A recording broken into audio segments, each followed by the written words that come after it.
Quería saber por qué decidiste estudiar odontopediatría.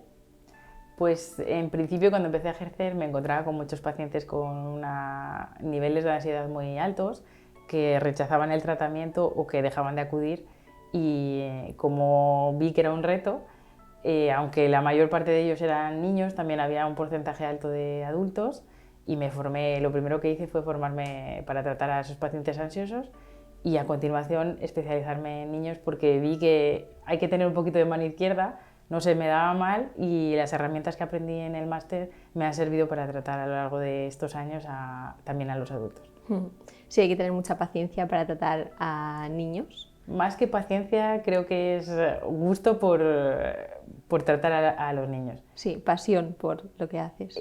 Generalmente el 90% de los niños se portan mejor que nosotros.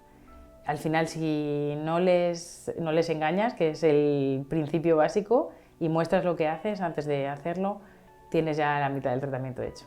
Sí, porque muchas veces es más el miedo infundado por el entorno, por los padres, que realmente lo que el niño cree, ¿no? Lo que el niño ve, porque muchas veces en consulta los niños vienen súper contentos o... Sí, claro, si tú piensas, la mayor parte de los niños que vienen con ansiedad, aparte de los que han tenido experiencias malas, siempre han oído a alguien en casa que ha tenido una experiencia negativa. Las positivas no las solemos contar.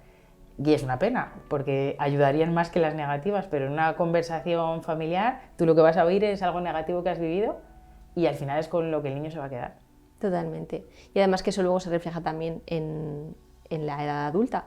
Al final muchos pacientes que vienen con miedo al dentista o sobre todo que aplazan los tratamientos o aguantan tanto el dolor o aguantan el venir al dentista porque tienen a lo mejor una ansiedad dentro o un recuerdo pasado por no haberlo hecho bien desde el principio, por no haber sido tratados correctamente desde niños, no haber tenido una educación oral tan buena, ¿no? Eso es, además es que la situación se hace más compleja. Cuanto más tiempo tardo en ir, la solución es más compleja, lleva más tiempo de sillón, más citas y el paciente al final lo pasa peor. Entonces, en estos pacientes lo que hay que incentivar es desbloquear primero, hacer los tratamientos más fáciles al inicio, que cojan confianza ya no solo en ti, sino en sí mismos y poquito a poco ir haciendo tratamientos más difíciles.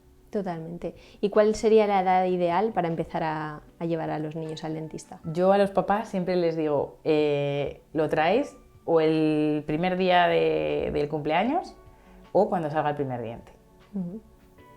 En estas citas lo que vamos a hacer cuando les traen, hay veces que me dicen, pero si solo tiene un diente, ¿lo tengo que llevar ya? Sí, no vamos a utilizar la cita solamente para ver ese diente, no nos dedicamos a ver el dientecito del bebé de 10 meses.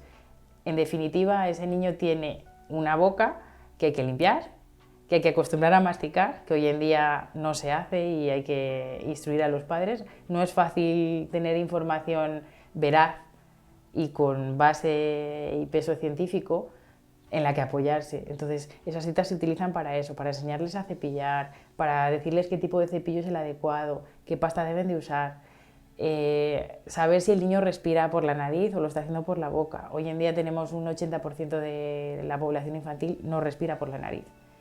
Y esto empieza a ser un gran problema porque de ahí se derivan maloclusiones, problemas durante la primera infancia, absentismo en el cole. No es el dientecito pequeñito que tengo que limpiar y que va a ver mi dentista cuando lo lleve.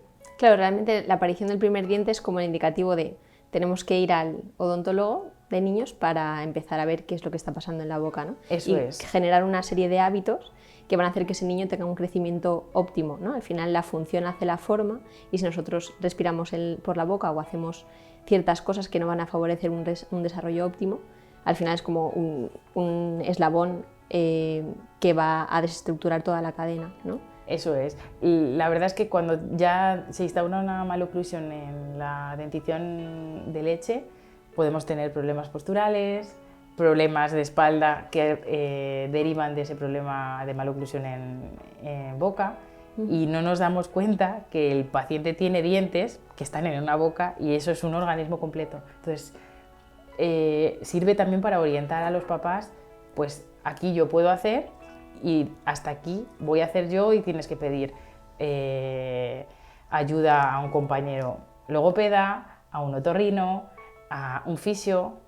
Claro, eso es súper importante porque además Nos lo preguntan muchos pacientes si el rechinar los dientes o el ronquido en los niños es algo habitual o es algo normal, fisiológico, ¿no? Es frecuente, pero no es normal. Si tu hijo ronca, no te tienes que quedar tranquilo en casa esperando a, bueno, tiene mocos, ya se le pasará. No. Hay que buscar la causa y ver. Hoy en día todos los estudios que se están publicando, el principal factor que predispone a ello es el consumo elevado de azúcares, que ya sabemos todos que es muy difícil no darles azúcar en la infancia, pero hay que intentar reducirlo al máximo. También tenemos problemas del aparato digestivo que derivan en bruxismo. Al final el bruxismo no es una entidad, es un síntoma de algo que no va bien. Entonces nos puede ayudar a encontrar cosas que en ese organismo no están yendo bien. Hay que buscar la causa. Si es el sistema nervioso central, pues hay veces que nosotros no vamos a poderles ayudar, que hay que pedir ayuda al pediatra, pero entre todos sí que se puede lograr. Sí, es un síntoma que hay que tener en cuenta. Y lo que has dicho de la alimentación, al final, siempre hablamos mucho de la alimentación por el tema de la salud, del tema digestivo, pero sobre todo, como podemos ver principalmente la alimentación de un niño es a través de la dentición, ¿no? Yo creo que la caries es una enfermedad, se considera una enfermedad bacteriana, es multifactorial y participa tanto el hábito de cepillado como el tipo de nutrición que tengas. Y con los niños hoy en día es difícil, porque es muy difícil, sobre todo cuando hoy en día tenemos acceso a tantas cosas fáciles, ¿no? Ultraprocesados, zumos. ¿Qué es lo que más tú ves en consulta que los niños suelen consumir pues, para merendar? Ese es el problema de nuestros días, podríamos decir. Al final vivimos todos muy rápido y lo más fácil es comprar un paquetito de bollitos y darle eso para merendar. Pero al final nos resulta más caro a nivel sanitario y más caro a nivel económico de nuestro bolsillo familiar. La cuestión es que siempre es más sano darle un trozo de manzana que el paquetito de puré de frutas que solemos encontrar todos en el súper.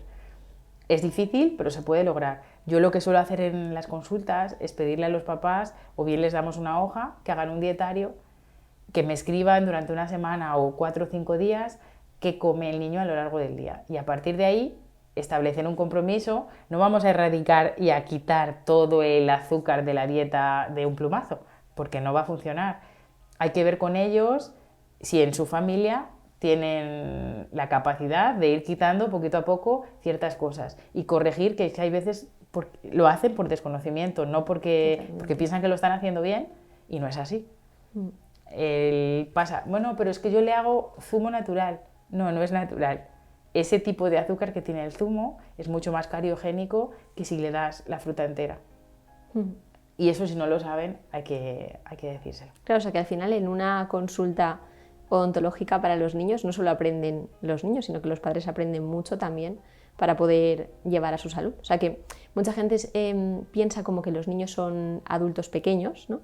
Pero que realmente es un mundo totalmente aparte, que hay que tener mucha más atención a los niños, ¿no? Al final, como papá y mamá, nadie te enseña, tienes que ir aprendiendo. Y el peligro hoy en día es que tenemos todos acceso a Internet, a mucha información y yo diría a mucha desinformación. No es fácil encontrar el sitio en el que te guíen de forma adecuada. Entonces, si tú estás haciendo una dieta que consideras equilibrada en casa, el día que te dicen, mira, esto y esto lo puedes mejorar, hay veces que no se lo toman bien. Entonces hay que tener también herramientas para explicarles. No es que no lo estés haciendo bien, es que lo puedes mejorar y va a mejorar la salud general de tu hijo y, por supuesto, la salud bucal. Una cosa que nos preguntan mucho las mamás en consulta es ¿cuándo debemos empezar a cepillarle los dientes al bebé o al niño? Pues desde que vemos el bordecito del primer diente hay que empezar a cepillar, utilizando un cepillo de la talla adecuada, la cabeza muy pequeñita, cerdas suaves, cerdas. No utilizamos los dedales de silicona o similares o este famoso nuevo cepillo que han creado que cepilla todos los dientes de una pasada. Eso no es real. Hay que cepillar con pasta la cantidad adecuada, hay que ir poniendo a medida que van saliendo más dientes, aumentar un poquito la cantidad. Yo siempre les digo que utilicen la medida grano de arroz cocido, medio guisante y un guisante. Y a partir de ahí cepillar sin mojar el cepillo, que es importante que no mojemos el cepillo y sobre todo que después de cepillar el niño solo escupa los restos y no se enjuague. Al enjuagar lo que estamos haciendo es diluir la cantidad de flúor que hemos aportado a la superficie del diente y deja de ser tan útil como es, que hoy en día es lo que nos confirma que podemos prevenir. Es la única molécula que está demostrada que es eficaz frente a la caries.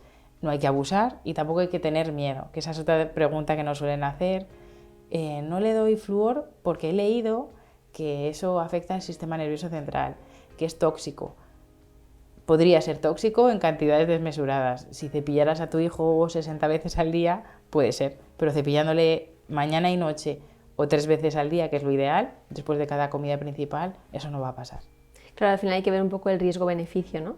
No hay que poner el foco en cosas tan poco importantes como si le damos flúor. Es preferible a lo mejor revisar la dieta o revisar ciertas cosas que centrarnos en si estamos poniendo flúor o no en la pasta, cuando debería ser algo básico en la higiene de los niños, ¿no? Yo digo que es un grupo, hay que agrupar la higiene y la dieta. Y la higiene hay que hacerla después de cada comida, intentar comer lo más saludable posible y eso implica no utilizar alimentos elaborados o ultraprocesados, que hoy en día es lo más fácil para todos y no lo más sano.